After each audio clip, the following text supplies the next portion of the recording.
Connect the power cord.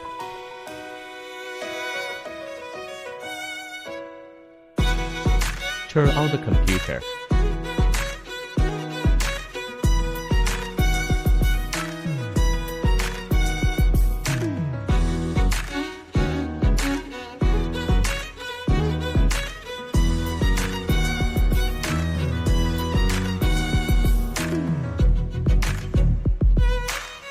Put the calibration sample.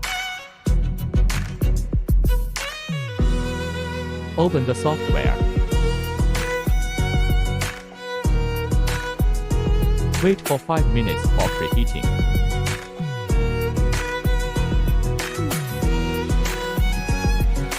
Start calibration work after preheating is completed. Test time adjustable from 0 to 60 seconds.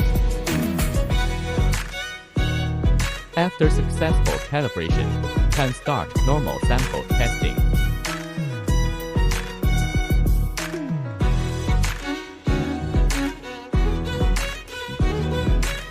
Test result printing.